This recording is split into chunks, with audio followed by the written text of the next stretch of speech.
ये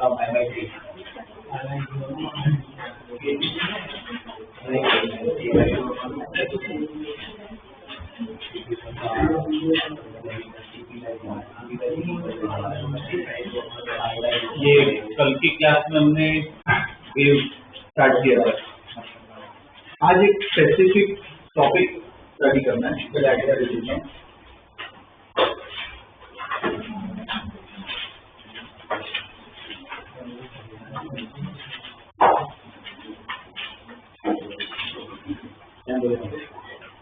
सपोज एक स्ट्रिंग है, जो इनसे फिक्स है, और ये जो स्ट्रिंग है वो क्या है, टाउ है। टाउ मतलब क्या, उसमें टेंशन है, ठीक है। अब सपोज इसमें यहाँ पे पल्स में क्रिएट करूँ। पल्स मतलब क्या है, एक डिस्टर्बेंस, जैसे डिस्टर्बेंस क्रिएट कर रहा हूँ मैं, तो डिस्टर्बेंस से आगे बढ़ता है। तो इस डिस्टर्बेंस की क्या होती है, स्पीड होती है, इस पल्स की स्पीड होती है। वो स्पीड की हमने इक्वेशन पढ़ी थी, याद है कल इक्वेशन पढ़ी थी क्या, ओमेगा बाई के, ये इक्वेशन पढ़ी थी। ये जो इक्वेशन हो क्या है, जनरल इक्वेशन। आज जो हमें स्टडी करना है वो किसमें स्टडी करना है, स्ट्रिंग में।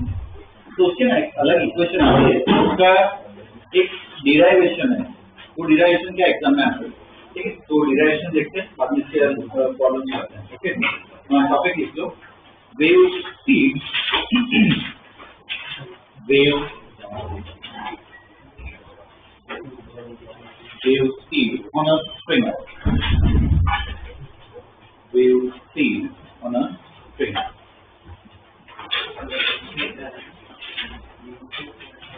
wave speed on a string। Statement लिखो उसमें, consider a string, consider the string of mass m, small m लिखना। Consider a string of mass m, length L, length L, under tension T, under tension T। Continue. Speed of transverse wave, speed of transverse wave depends on, speed of transverse wave depends on the restoring force, depends on the restoring force and inertia of the medium, and inertia of the medium।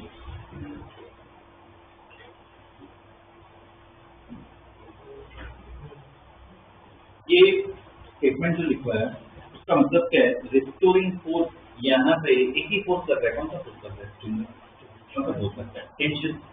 और inertia, inertia का मतलब basically mass, कि उस पर depend करता है, ठीक है।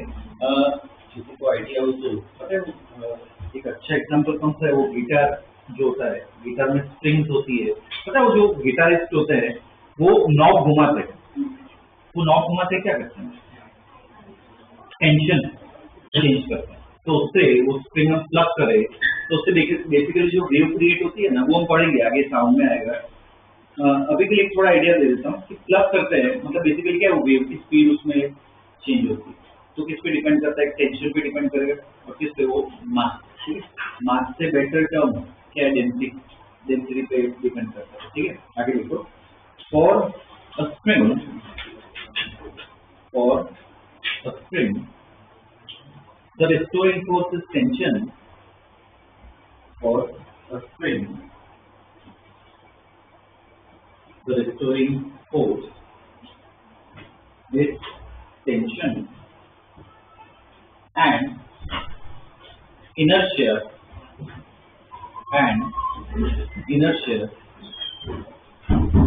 is linear density, and inertia is linear density of the spring, and inertia is linear density of spring। अब मुझे इक्वेशन बनानी है, तो V किस पे डिपेंड कर रहा है, किस पे प्रोपोर्शनली, टेंशन पे, और किस पे डिपेंड करता है, लीनियर डेंसिटी। लीनियर डेंसिटी का सिंबल यहाँ पे क्या लिखा हूँ मैंने, लीनियर डेंसिटी है तो हमने डिस्कस किया था, डेंसिटी 3 टाइप की आती है। अगर हम स्प्रिंग की बात करें तो मास किसमें फैला हुआ है, लेंथ में, तो डेंसिटी कैसे डिपेंड करता है, mass upon length. Suppose paper की बात करें तो मास किसमें फैला हुआ है, एरिया में फैला हुआ है, तो उसकी डेंसिटी क्या होगी, मास अपॉन एरिया। पर कोई सॉलिड ऑब्जेक्ट है तो उसकी डेंसिटी किसमें होगी, मास अपॉन वॉल्यूम। स्ट्रिंग की बात कर रहे हैं तो डेंसिटी क्या होगी, मास अपॉन लेंथ। अब मुझे फॉर्मूला जानना है, वी किस पे डिपेंड कर रहा है, टी पे और म्यू पे। जरूरी है टी और म्यू ही आएगा, मतलब पावर जरूरी है 1 है, स्क्वायर आ सकता है, रूट आ सकता है, कुछ भी आ सकता है, तो कोई भी पावर आ सकती है। यहाँ पे कुछ पावर की एक्स है, यहाँ पे वाई है, कैसे डिराइव करें, मुझे एक्स और वाई जानना है। सबसे पहला चैप्टर पर क्या कहते हैं, डायमेंशनल एनालिसिस। स्पेसिफिकली तो क्या कहते हैं उसे, प्रिंसिपल ऑफ होमोजेनिटी। जो स्पीड का डायमेंशन है वही डायमेंशन क्या होगा, टी की पावर एक्स और म्यू की पावर वाई। स्पीड को तो ऐसे ही लिख रहे हैं, म्यू जो है वो क्या होता है, बेसिकली मास अपॉन लेंथ। अब डायमेंशन या तो हमने एमएलटी पढ़ा था, मैं यूनिट की बात नहीं कर रहा हूँ, मीटर सेकेंड की बात नहीं कर रहा हूँ, मैं डायमेंशन की बात कर रहा हूँ। स्पीड का डायमेंशन क्या होता है, मीटर पर सेकेंड है, क्या होता है, LT - 1। तो एक बार ट्राई करो, रफ में एग्जाम आ रही है, होगा सिलेबस में, रफ में ट्राई करो। इसका क्या होगा, LT - 1। टेंशन का फोर्स का क्या होता है डायमेंशन, अगर भूल गए हो तो उसका फॉर्मूला पता है, इसका डायमेंशन लिखो, करो एक बार ट्राई करो, ये रिलेशन आ सकता है फुल पे एग्जाम में।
करना तो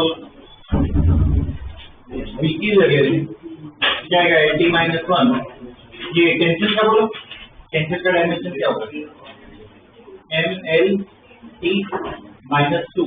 ये मास से एक्सेलरेशन है, उसकी पावर x m/l, ये तो डायरेक्टली m और l - 1, उसकी पावर y, तो LT - 1 n की पावर, इसमें देखो n की पावर x है, n की पावर y भी है, क्या लिखोगे, x प्लस y, l की पावर यहाँ पे x है, l की पावर यहाँ पे क्या होगी, -y, तो क्या होगा, x - y, t की पावर अकेला है। अब क्या करना है, इक्वल करना है, यहाँ पे m है नहीं, यहाँ पे m है, तो मतलब इसकी पावर क्या होगी, 0। l की पावर यहाँ पे 1 है, यहाँ पे x - y है, तो क्या होना चाहिए, 1, और -1 है, इसके बाद होना चाहिए -2x, तो x इक्वल टू 1/2, तो यहाँ पे डालो y कितना है, -2 1/2, ठीक है।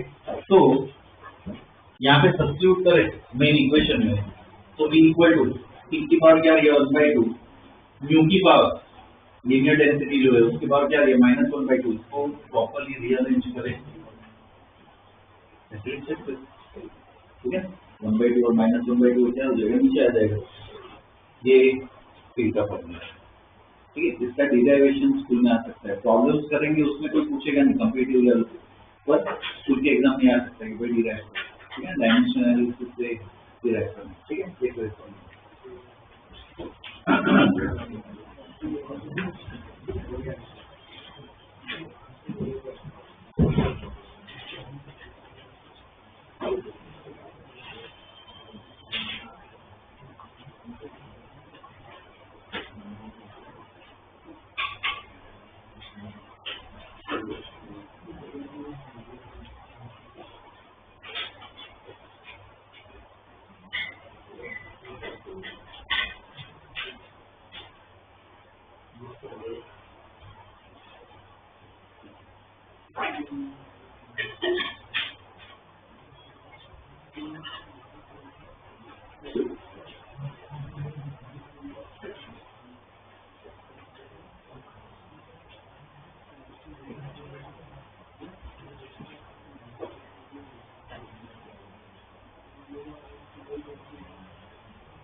देखिए,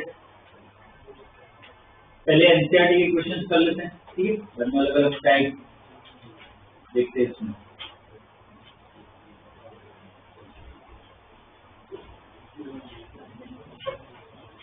थोड़ी स्पेस छोड़ के फॉर्मूला लिख लो, जितना अपने आप डिराइव करना है उतना होना चाहिए।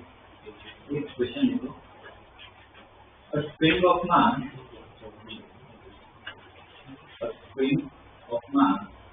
2.5 kg is under tension of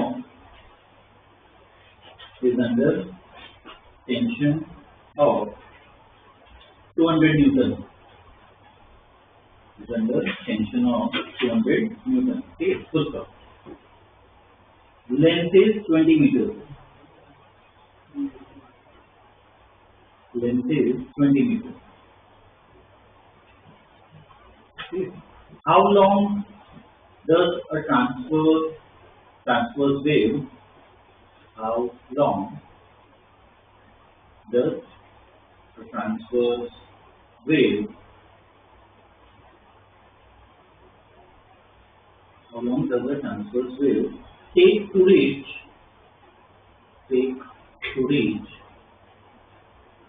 the other end? Take to reach the other end. ठीक है। और इसमें डेटा क्या दिया हुआ है, मास दिया हुआ है, लेंथ दिया हुआ है, म्यू निकाल सकते हो, निकालो पहले म्यू निकालो।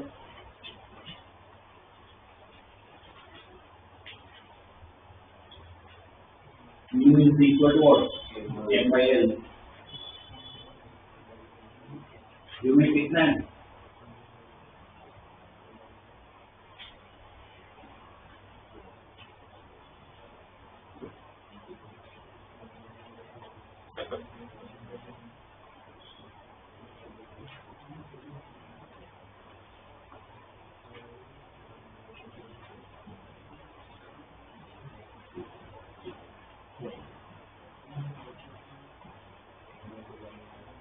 क्या होगा 2.5 अपॉन कितने होगी लेंथ 20 सेंटीमीटर है ना, मीटर है। हाँ, तो कितना होगा 0.125 यूनिट kg पर मीटर, ठीक है। मास अपॉन लेंथ क्या होगा kg पर मीटर। ये म्यू आ गया, टी दिया हुआ है, वी निकाल सकते हो, ठीक है। वी निकालो,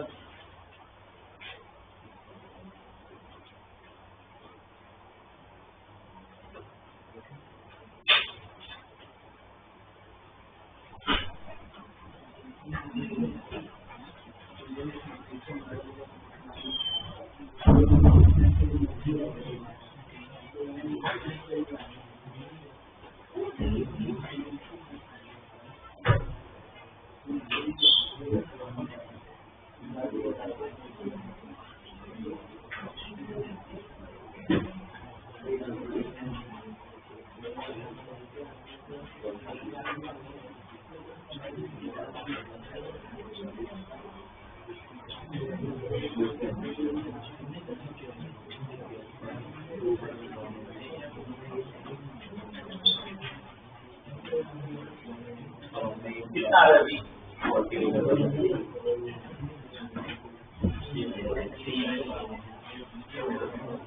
अंडर रूट ये कितना है 200, ये कितना है 0.125, ये कितना है 40 मीटर पर सेकेंड। ठीक है, क्वेश्चन में क्या पूछा है कि ऐसे वेव जा रही है तो कितना टाइम लगेगा दूसरे एंड पे पहुंचने के लिए। टाइम कैसे निकालें, यहाँ पे टाइम तो कुछ लिखा नहीं है। इज इक्वल टू और डिस्टेंस अपॉन स्पीड। डिस्टेंस कितना ट्रैवल करना है, लेंथ कितना ट्रैवल करना है 20 अपॉन स्पीड कितनी है 40, क्या जाएगा 0.5 second.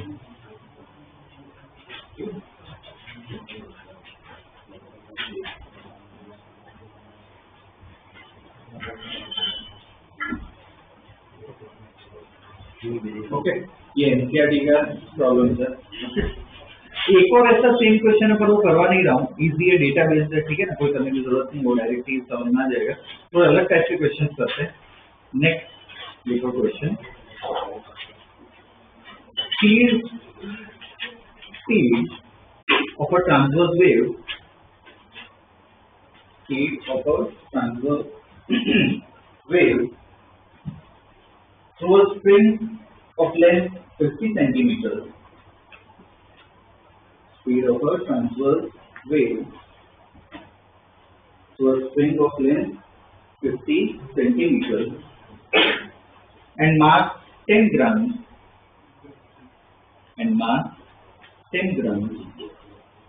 is 60 meters per second.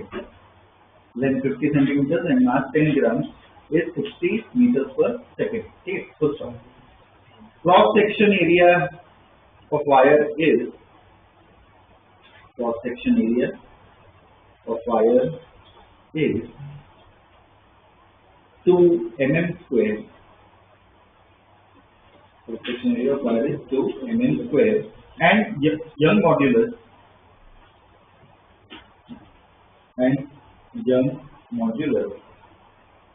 is 1.2 into 10 raised to 11. 1.2 into 10 raised to 11. Young modulus का यूनिट क्या होता है, न्यूटन पर मीटर स्क्वायर, प्रेशर जैसा ही होता है, न्यूटन पर मीटर स्क्वायर। ठीक है, तो find extension of the wire. Find extension of the wire. अब देखो इसमें खुद ही ट्राई करना है, पर इसमें देखो दो कंसेप्ट कंबाइन किए हैं। एक तो क्या है, स्पीड की बात की है, सॉल्व नहीं करना है, हमें पहले मैप बनाना है। एक बार डेटा देखो, मास दिया हुआ है, लेंथ दिया हुआ है, स्पीड दी हुई है, तो उससे क्या निकाल सकते हो, टेंशन निकाल सकते हैं।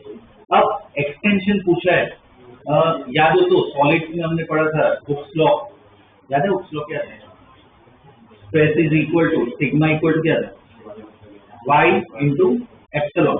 एक्सटेंशन मतलब क्या निकालना है, डेल्टा एल। सिग्मा को क्या लिख सकते हो, f बाई वाई, तो ऐसा ही रहेगा। एक्सटेंशन को क्या लिखेगी, डेल्टा एल बाई। दो कंसेप्ट क्या कंबाइन किया हमें, क्या डेल्टा एल निकालना, ठीक है।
again.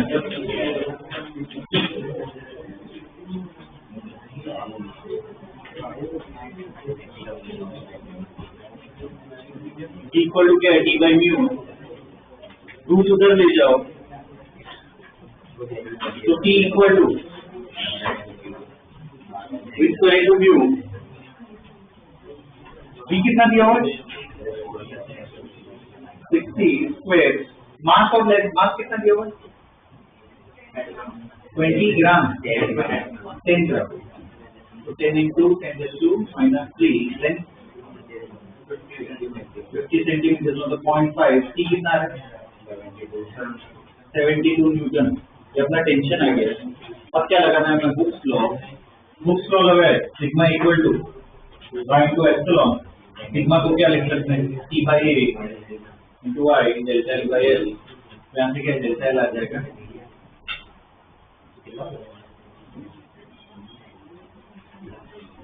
ये 72 है, लेंथ कितनी है? 0.5, यंग मॉड्यूलस कितना है? 10 raised to 11, लेंथ कितनी है? 10 centimetre, sorry area of cross section 2 mm square, 10 raised to mm है, 10 raised to minus 6 स्क्वायर है, क्या होगा? 10 raised to minus 6 क्या है? 1.5 into minus 4 मीटर। ऐसे टॉपिक में क्या कंबाइन होंगे, ध्यान रखना है। ये क्वेश्चन था JEE 22।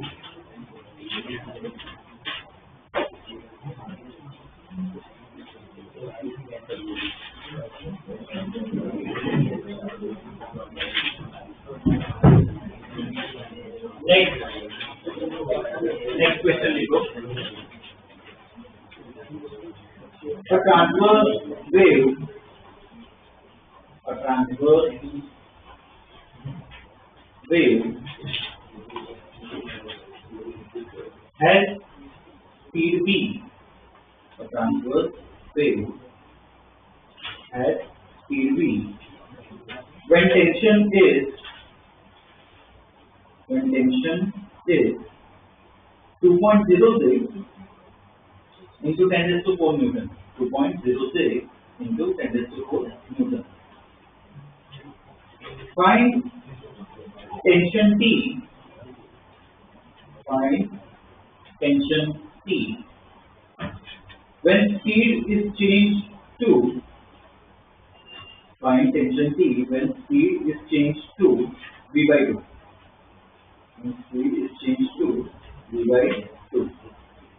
Solve it, right?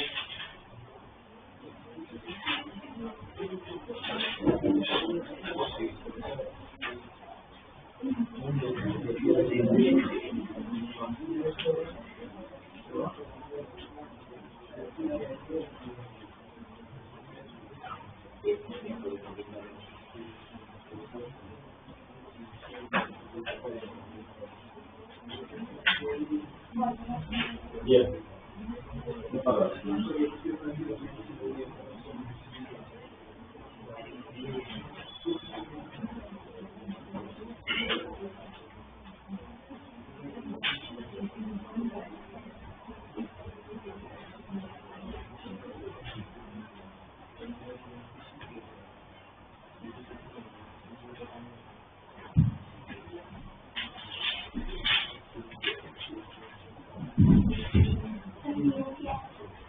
New mass upon length. इस क्वेश्चन में म्यू क्या रहेगा? सिंह रहेगा.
इसमें अपने क्वेश्चन देखो, हमने जैसे थर्मोडायनेमिक्स में किया था, ये क्वेश्चन कैसे सॉल्व हुआ? ठीक है, एक डेटा दिया है, दूसरा डेटा फाइंड करना है, ठीक है, रेशियो से ही सॉल्व होगा. इधर रेशियो लिखना है b equal to √t by mu. यहाँ पे क्या चेंज हो रहा है? b चेंज हो रहा है, t चेंज हो रहा है, वायर तो सेम, तो म्यू क्या रहेगा? सेम रहेगा. तो v1 by v2 equal to क्या लिख सकते हैं? √t1 by t2. म्यू की तो जरूरत नहीं. पहले केस में स्पीड v है, दूसरे केस में स्पीड v बाई 2 है. पहले केस में टेंशन दिया हुआ है, टेंशन कितना? 4, और ये निकल, ठीक है, क्या है? पॉइंट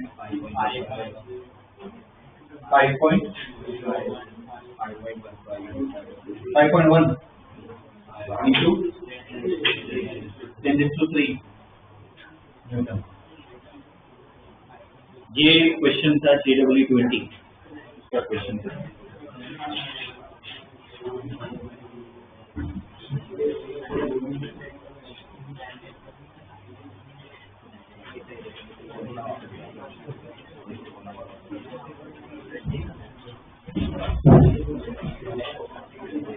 नेक्स्ट क्वेश्चन लिखो. स्पीड ऑफ ट्रांसफर, एक मिनट, ये तो कर लिया है. देखो, extension in string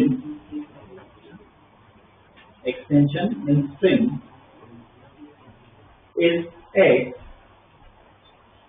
Extension in string is x and speed of transverse wave and speed of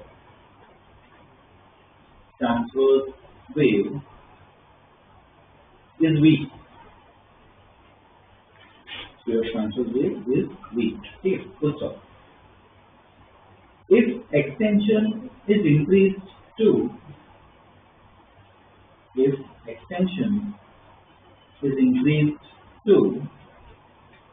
1.5x, if extension is increased to 1.5x, then find speed of the wave. Then find speed of the wave. तो इसमें option दे रहा हूँ. पहला option है 1.22 v, 1.22 v. दूसरा option है 0.61 v, 0.61 v. Third option is 1.5 v, 1.5 v, and last option is 0.75 v.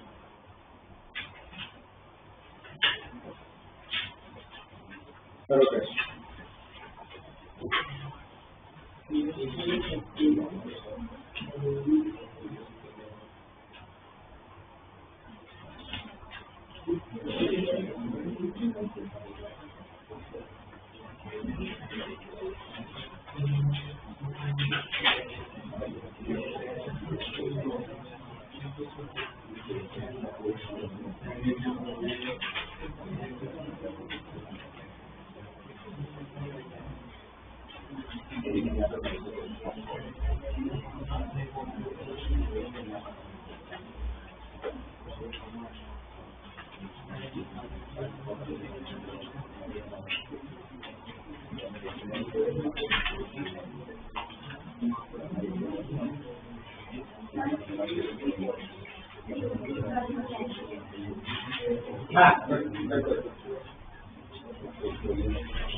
नहीं ratio ले रहे हो ना, तो कट नहीं होगा उसमें ले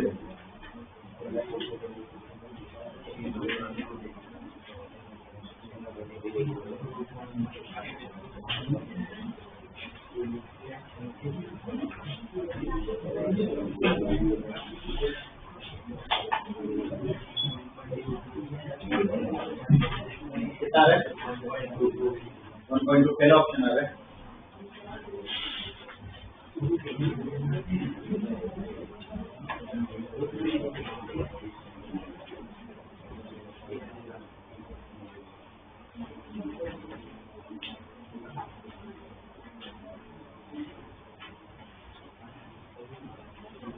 इसमें कौन सी स्पीड का फॉर्मूला और साथ में और कौन सा लगाओगे फॉर्मूला? और कौन सा स्पीड और कौन सा लगेगा? एक्सटेंशन दिया हुआ है, कौन सा फॉर्मूला लगेगा? बुक्स लो, ये दोनों साथ में लगाने.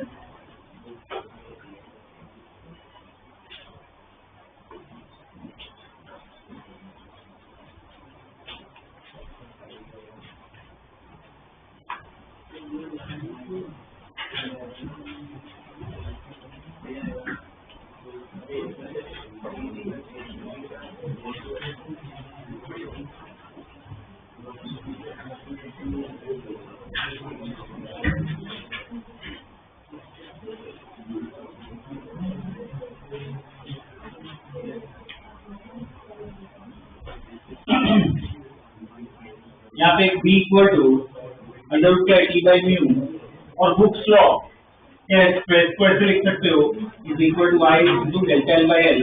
अब हमें क्या एक्सटेंशन क्या केस स्टडी करना है, तो डेल्टा एल इक्वल टू क्या लिख सकते हैं टी एल अपॉन वाई ए, टी एल अपॉन वाई ए. अब टी यहाँ से कर सकते हो, टी इक्वल टू क्या हो जाएगा बी स्क्वायर इंटू म्यू, यहाँ पे सब्स्टिट्यूट करो तो delta L equal to V square mu L upon by A. जो जिन्होंने सॉल्व कर लिया, ठीक है, वेल एंड गुड. इसके एक स्टेप ऊपर आओ. हमने थर्मोडायनेमिक्स में इतने सारे प्रॉब्लम किया, एडियाबैटिक प्रोसेस क्लास कोई लेक्चर पहले ही करा था. मुझे बताओ मैथमेटिकली वो प्रॉब्लम ये प्रॉब्लम अलग है क्या?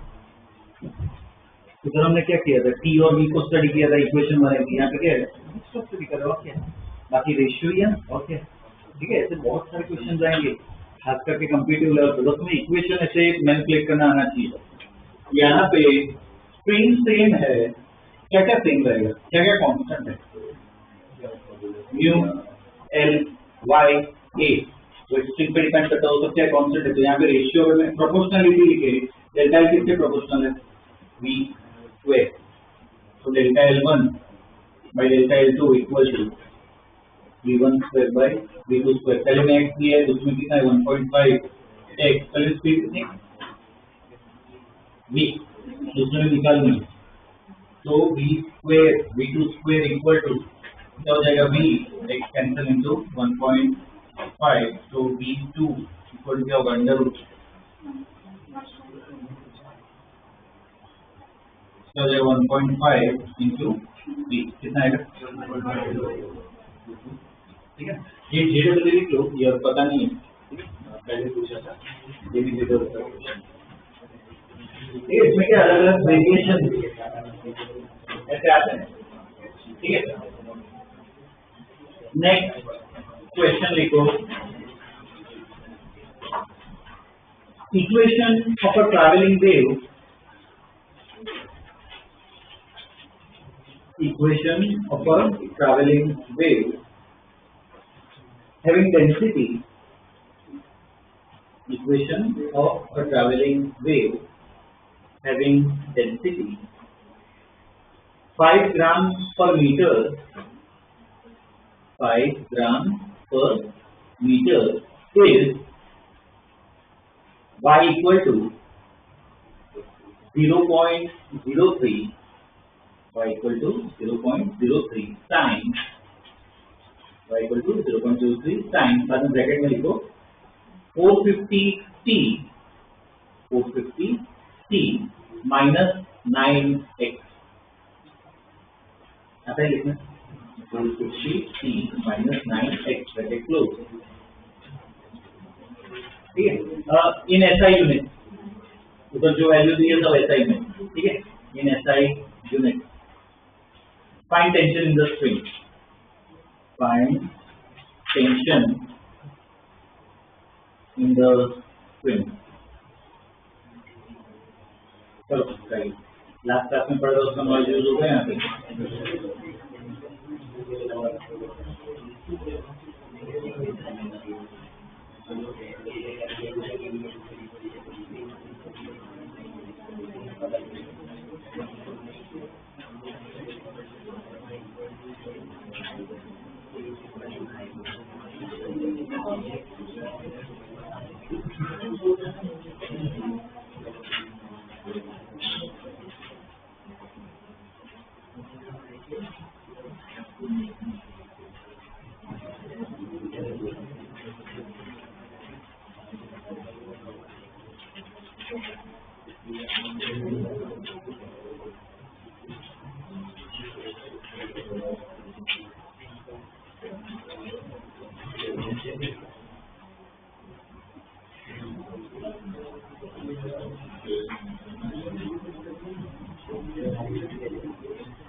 क्या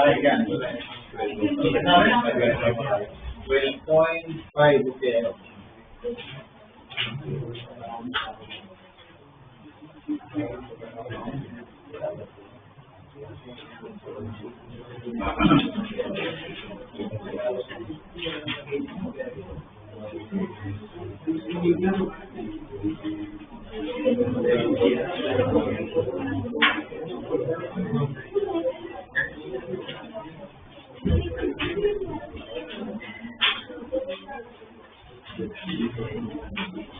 वेव इक्वेशन दी है वेव इक्वेशन से डेटा है क्या लिख सकते हैं, ओमेगा लिख सकते हैं, ओमेगा कितना 450 रेडियन पर सेकेंड और के कितना 9 मीटर इनवर्स, तो इससे भी निकाल सकते हैं ओमेगा बाई के कितना होगा 50 मीटर पर सेकेंड, ठीक है, यदि होगा तो ऐसा ही नहीं। म्यू भी हमें पता है कितना म्यू 5 ग्राम पर मीटर, तो ऐसा ही करना पड़ेगा 5 into 10⁻³ kg per meter, v equal to √t by mu, तो t equal to क्या लिख सकते हैं v square into mu, v हमें पता है 50 square into mu, कितना आ रहा है आंसर 12.5 mu, 12.5। ये JEE 2019-20 का क्वेश्चन था, वेव के क्वेश्चन आएंगे ना, हमेशा कुछ ना कुछ कंबाइन करेंगे। जैसे अभी हमने ये क्वेश्चन देखा तो क्या लास्ट लेक्चर का नॉलेज यूज हुआ, ठीक है।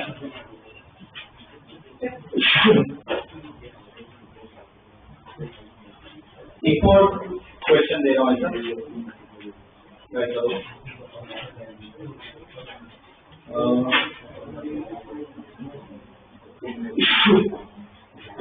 देखो equation of a wave having density, equation of a wave having density 0.04 kg per meter, 0.04 kg per meter is given by, ये इक्वेशन लिखो,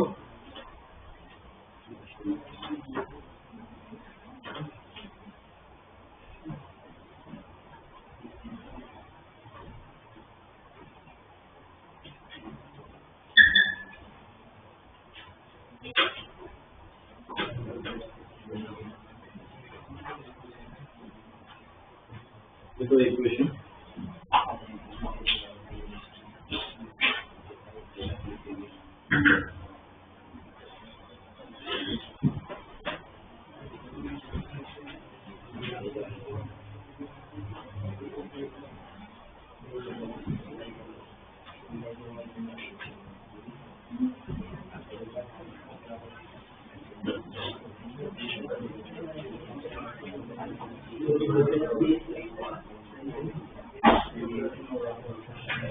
लिखा है इक्वेशन, देखो find tension in the string, find tension in the string,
omega यहाँ पे semi process है, omega कितना होगा? ये होगा ओमेगा साथ में 2 पाई भी है, थोड़ा मल्टीप्लाई करना है, क्या होगा 2 पाई अपॉन 0.04, ये ओमेगा होगा। के कितना होगा? उधर भी 2 पाई आएगा, 2 pi upon 2.5 B equal to omega by K, कितना रहेगा? 12.5 मीटर पर सेकेंड।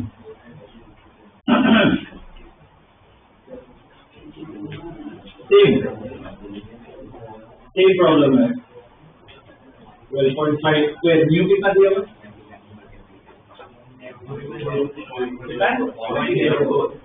ऐसा ही नहीं तो क्या रहा आंसर? 6.25 न्यूटन। ठीक आ जाए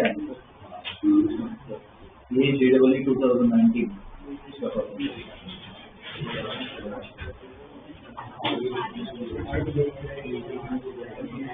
10 की पावर देखो, 10 की पावर फॉर्मेशन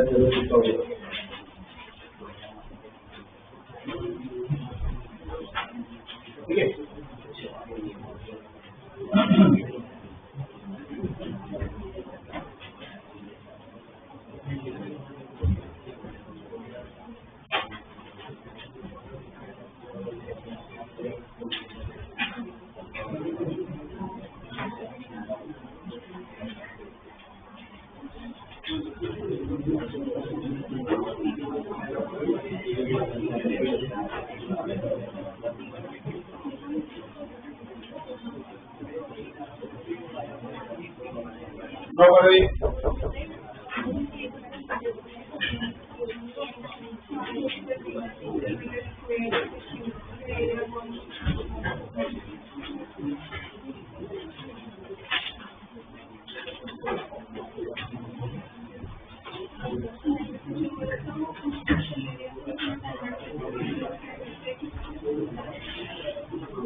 इसमें 2 पार्ट है, पहले पार्ट में देखो, find speed of pulse, find speed of pulse at find speed of pulse at the lower end and the upper end of the spring. Find speed of pulse at the lower end and at upper end of the spring.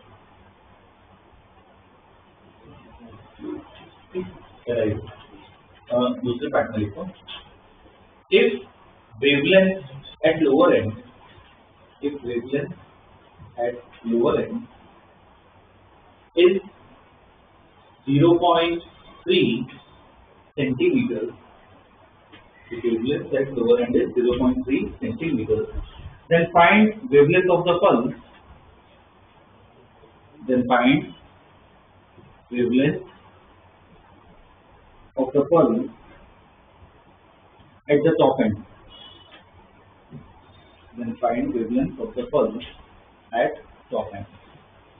ठीक है। अब देखो इस question में ध्यान दो, क्या हो रहा है कि यहाँ पे पल्स बना रहे, ऐसे एक पल्स बना रहे हैं, ये पल्स क्या ऊपर जा रही है, कुछ स्पीड से जाएगी, v का फॉर्मूला हमें पता है, म्यू निकाल सकते हो, स्प्रिंग का मास दिया, लेंथ दिया, म्यू आ जाएगा, ठीक है। फिर मुझे बताओ, जैसे जैसे ऊपर जा रहे हैं टेंशन सेम होगा क्या होगा? इधर स्प्रिंग का मास और ब्लॉक का मास देखो, यहाँ पे जो टेंशन होगा वो इसकी वजह से होगा, टॉप एंड पे जो टेंशन होगा वो किसकी वजह से होगा? स्प्रिंग की वजह से क्यों होगा? ब्लॉक की वजह से होगा। इधर टेंशन चेंज हो रहा है तो स्पीड क्या होगी? चेंज। अब मुझे ये बताओ, स्टडी करना है इसे, जैसे जैसे ऊपर जा रहे हैं स्पीड बढ़ रही है कम हो रही है? स्पीड चेंज डेफिनेटली हो रही है, स्पीड बढ़ रही है कम हो रही है। इक्वेशन से स्टडी करो, म्यू फिक्स है, v is not proportional to under root of t। ऊपर जा रहे हैं t बढ़ेगा या कम होगा? तो t बढ़ेगा ना, क्योंकि मास नीचे बढ़ रहा है, t बढ़ेगा, v भी क्या होगा? बढ़ेगा। पल्स की स्पीड क्या होगी? तो हमें क्या करना है, यहाँ पे और यहाँ पे स्पीड निकालनी है, ठीक है। एक पार्ट सपोज वैसे अपने आप ट्राई करो, ये यहाँ पे स्पीड निकालनी है तो क्या करो, इस पॉइंट पे एफबीडी बनाओ, क्या होगा इसका एफबीडी? इधर एफबीडी बनाओ, इस ब्लॉक का नीचे क्या आएगा mg, ऊपर t, तो उधर से दिया एक्सेलरेशन 0, और यहाँ पे निकालना हो, यहाँ पे निकालना हो किसका एफबीडी बनाओ? पूरे का, स्प्रिंग का भी और इसका भी, ठीक है, दोनों का एफबीडी बनाओ, तो यहाँ पे टेंशन मिलेगा, यहाँ पे स्पीड मिल जाएगी, ठीक। करो, ट्राई करो, लोअर एंड पे ट्राई करो, सिर्फ ब्लॉक का एफबीडी बनाओ।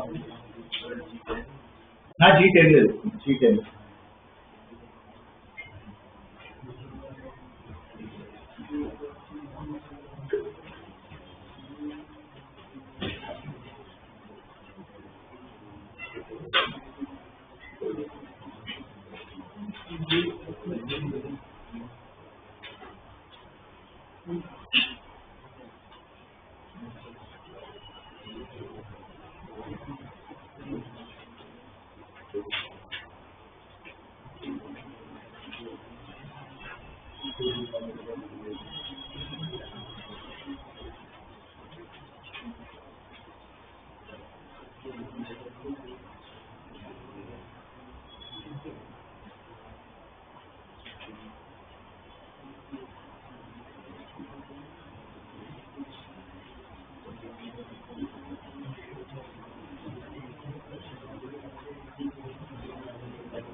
लोअर एंड की बात करें, लोअर एंड पे एफबीडी कैसा होगा? नीचे 10 kg है तो कितना होगा? 100 न्यूटन। ऊपर टेंशन को T1 ले लेते हैं, एक्सेलरेशन 0, तो T1 इक्वल टू क्या लिख सकते हैं? 100 न्यूटन। स्पीड कितनी हो जाएगी? T upon mu. म्यू कितना होगा? m/l। इधर कौन सा मास? स्प्रिंग का मास देख लेना है, ठीक है ना। तो 5/1 कितना हो जाएगा? 5 kg पर मीटर, 5 कितना आ जाएगा? √20। ये पहली स्पीड आई होगी, ठीक। अब अपर एंड पे निकालना है तो क्या करो, पूरे पार्ट का एफबीडी बनाओ। मतलब यहाँ पे ऊपर की तरफ टेंशन T2, नीचे 100 न्यूटन तो लग ही रहा है ब्लॉक का, स्प्रिंग का भी लगेगा ना नीचे, कितना लगेगा? 5 kg है, कितना लगेगा 15 न्यूटन, एक्सेलरेशन इसका भी 0, तो इधर t 2 ले लेते, कितना हो जाएगा 150 न्यूटन। तो v2 equal to under root t by mu, t by mu क्या आएगा v अंडर रूट 30, ये दूसरी स्पीड आ जाएगी।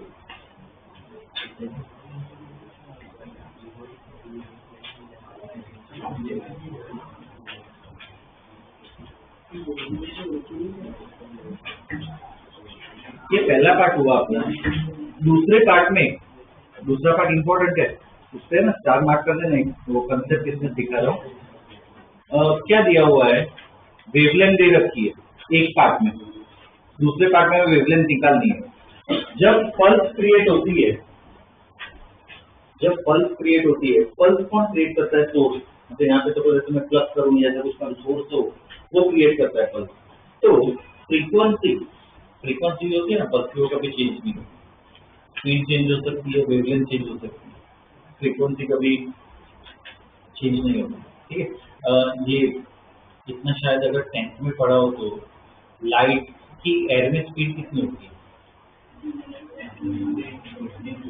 3 into 10⁸, तो वैक्यूम जितना ही होता है 3 into 10⁸। अगर वो लाइट वाटर में एंटर करे तो उसकी स्पीड इतनी रहती है, चेंज होती है, चेंज हो जाती है, चेंज होती है, कम हो जाती है। लाइट भी क्या वेव है, कल हमने डिस्कस किया था। तो लाइट अगर एयर से वाटर में जा रही है ना, तो लाइट की स्पीड चेंज हो सकती है, वेवलेंथ चेंज हो सकती है, तो लाइट की जो फ्रीक्वेंसी है ना वो कभी चेंज नहीं होती।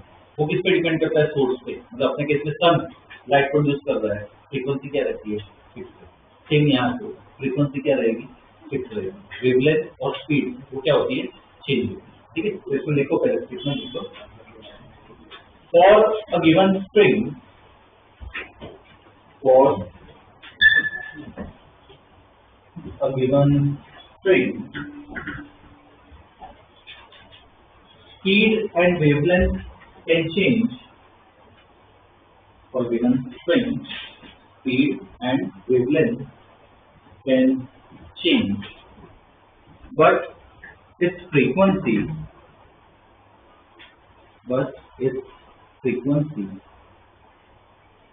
remains constant. But its frequency remains constant. Speed का अपने फॉर्मूला ओमेगा बाई के तो है ही, एक और फॉर्मूला पढ़ा समझ लैम्डा बाई टी, फ्रीक्वेंसी के टर्म्स में लिखना होता है। 1/t क्या होता है, फ्रीक्वेंसी होता है, क्या लिख सकते हो, लैम्डा। फ्रीक्वेंसी कांस्टेंट है, रेशियो बताओ, फ्रीक्वेंसी कांस्टेंट है, 1/v2 इक्वल टू लैम्डा 1/लैम्डा। ये सब पता है हमें, ये लैम्डा निकालना है, सब तो v1 v2 हमने पहले पार्ट में निकाल दिए।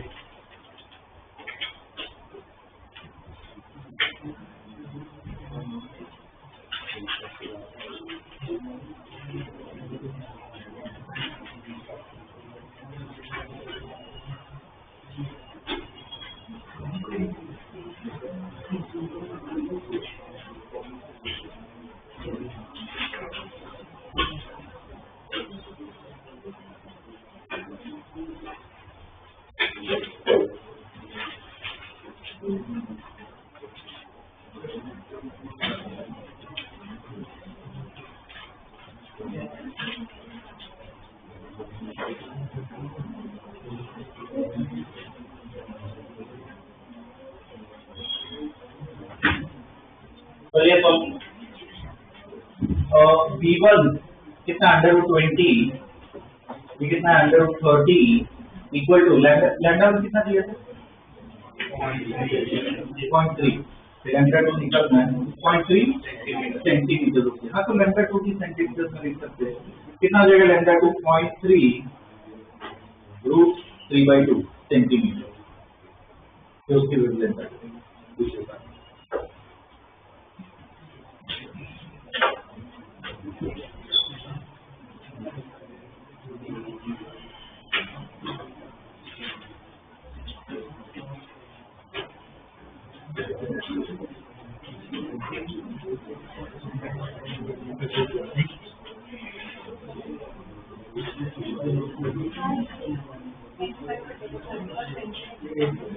जीरो कर दो। नेक्स्ट क्वेश्चन लिखो।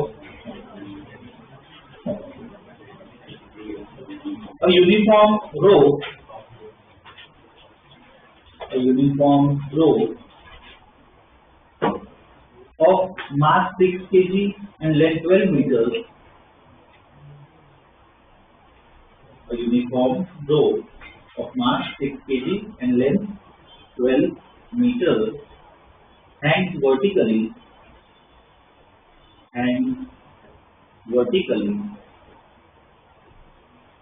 with 2 kg block attached to it. With 2 kg block attached to it. If wavelength of pulse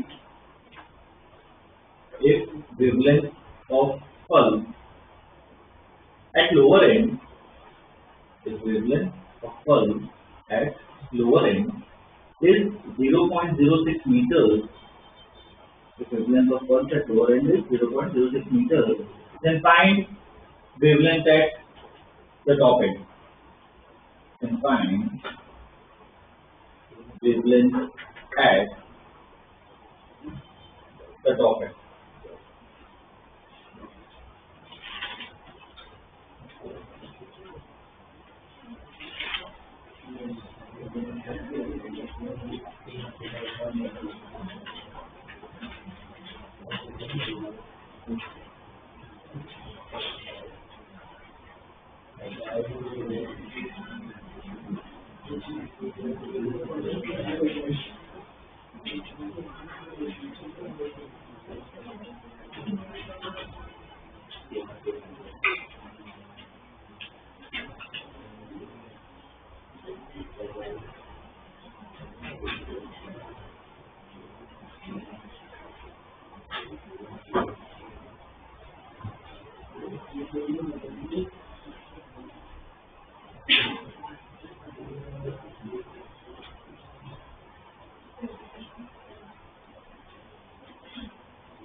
Correct.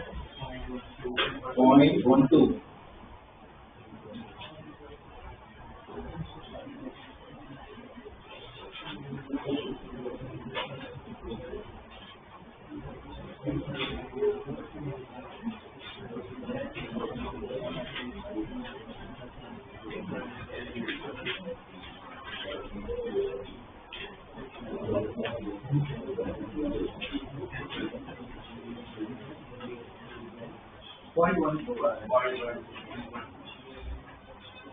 Okay, 0.1.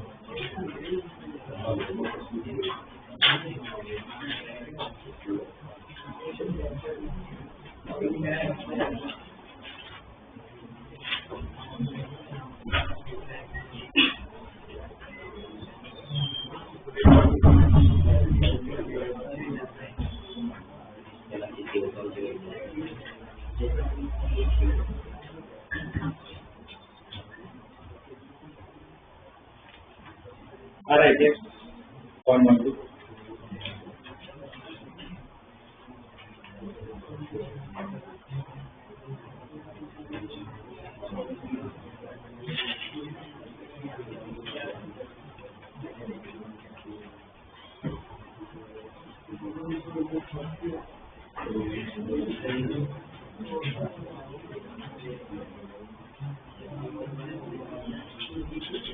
यहाँ पे मास कितना दिया हुआ है, कितना है इधर है ब्लॉक का मास 2, इसका कितना है 6 kg और 12 मीटर है ना, तो म्यू निकाल सकते हैं N/L कितना हो जाएगा 0.5। तो पहले केस में एफपीडी बनाए तो कितना होगा, नीचे 20 न्यूटन, यहाँ पे टेंशन T1 आएगा 20 अपॉन ये कितना हो जाएगा 0.5, कितना आएगा under root 40। V2 top and पे अगर निकाले तो जिनका मास कितना है 6 kg, यहाँ पे 60 होगा, ये 20 भी है, कितना आ जाएगा 80 न्यूटन, और 80 अपॉन 0.5 कितना हो जाएगा, ये अंदर 160। ठीक है, और सेम ये रेशियो लेना है अंडर रूट 40, ये 160 कितना दिया है वेवलेंथ 0.06, यहाँ तो लैम्डा को आ जाएगा, सही है 0.06, क्या है लैम्डा 0.12।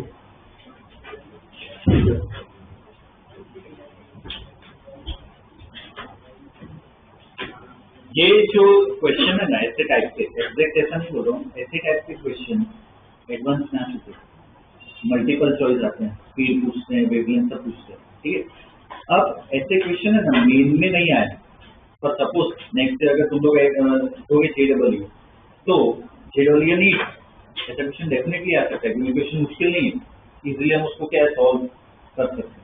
ठीक है ना, तो ऐसा मत समझना कि सपोज मैंने ऐसे टाइप के प्रॉब्लम्स करवाए तो वही आएगा, चेंजेस भी आ सकते हैं। ठीक है ना, अपना ध्यान होना चाहिए कि भाई हर एक टाइप के प्रॉब्लम हम सॉल्व करें। ठीक है, ये भी टॉपिक अपना हो चुका है। ओके, कल तो रेगुलर क्लास होगी, सैटरडे को क्लास रखूंगा। ठीक है, बोर्ड लेवल पे पहले ट्राई करूंगा कि पूरी एनसीईआरटी अपनी हो जाए। ठीक है ना, और वो क्या कहते हैं कंप्यूटर लेवल पे कंटिन्यू ही करेंगे उसके बाद। ठीक है,